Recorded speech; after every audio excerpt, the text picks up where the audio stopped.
किसी ने बड़े कमाल की बात की है कि हम गरीब इतने हैं कि हमारी सांसें भी हमारी नहीं और अमीर इतने हैं कि तीनों लोगों का स्वामी हमारा है। हाय दोस्तों, हम राजेश गुप्ता। एक छोटी सी कहानी शायद आपके जीवन में कुछ बदलाव लेके आ जाए।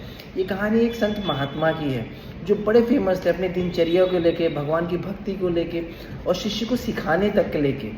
उनका रोज़ सुबह का रूटीन था कि 4 बजे उठते, दिनचर्या करते, भ्रमण करते, चारों तरफ नदी किनारे घूमते और हमेशा भगवान में लीन रहते। एक दिन वैसे उनका डेली का रूटीन था, 4 बजे उठे और दिनचर्या करने लगे और उसके बाद तालाब के दौड़ करके भ्रमण करने लगे, घूमने लगे। तो उन्होंने वहाँ से एक इंसान को आते हुए देखा। अब वो बड़े ज्ञानी थे और बहुत भक्ति थे और बहुत पुराने थे। तो उन्होंने तुरंत पहचान लिया कि वो भगवान का दूत है और उसे देखने लगे। और जैसे आए तो भगवान के दूत को बोले कि मैंने आपको पहचान लिया और नमस्ते कर दिया। तो उन्होंने कहा कि हाँ, आप तो बहुत पुराने स्वामी हैं, संत हैं, आप मुझे पहचान ही लेंगे। और उनके हाथ में एक पुस्तक थी। उनकी जो महात्मा थे उनकी इच्छा की कि यार ये किताब मैं पढ़ लूँ। तो उनसे कहा कि क्या मैं ये किताब पढ़ सकता हूँ, मुझे देखना है।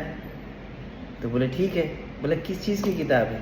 बोला जो भगवान को बहुत मानते हैं, जो भगवान को जो पूजा करते हैं ना, उनका नाम इसमें लिखा है। तो बोला क्या मैं पढ़ सकता हूँ, मैं देख सकता हूँ? तो बोले हाँ ठीक है। तो वो देखने लगे, वो पलटने लगे, सब पलटते और वहाँ पर उनका नाम था ही नहीं। और वो उन्होंने की पुस्तक दी, उनको हाथ जोड़ा और चल गए। फिर डेली रूटीन अपना काम करने लगे, 4 बजे उठते, अपने दिनचर्या करते और फिर वही भगवान की पूजा करने लगे, सब कुछ करने लगे। फिर वही दूसरे दिन आए। फिर दूसरे दिन जब वो अपना दिनचर्या किए और जैसे जाने लगे, नदी किनारे से घूमने लगे, तब फिर से वो भगवान का दूत उनको दिखाई दे गया। फिर भगवान को दूत को हाथ जोड़े, नमन किया और जाने लगे। तो जो भगवान का दूत था ना, उन्होंने कहा कि आज बुक नहीं पढ़ोगे? बोला ठीक है। तो उन्होंने वो बुक निकाली और पहले ही पन्ने में उनका नाम था। तो हंसने लगे, बोले क्या बात है, भगवान के पास 2 पुस्तक है क्या? तो जो महात्मा थे, जो देवदूत थे, उन्होंने कहा कि नहीं, जो अगली बार आपने जो पढ़ा था ना, जिससे जो लोग भगवान से प्यार करते हैं उनके नाम का लिस्ट था, लेकिन जिससे भगवान प्यार करते हैं ना, आज वो किताब है। और जो संत महात्मा थे ना, वो रोने लगे, रोते बैठ गए।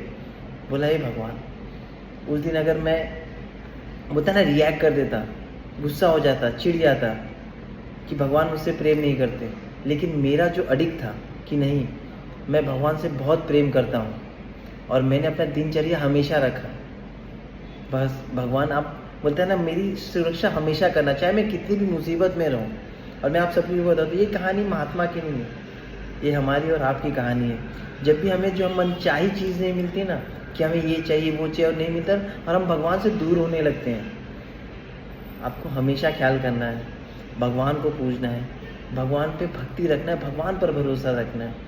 और मैं आपको बता दूं, भगवान जो हमारे लिए करता है ना, वो हमेशा सही करता है। हमें लगता है गलत है, लेकिन कुछ समय के बाद हमें समझ में आता है कि नहीं यार, यही मेरे लिए सही था।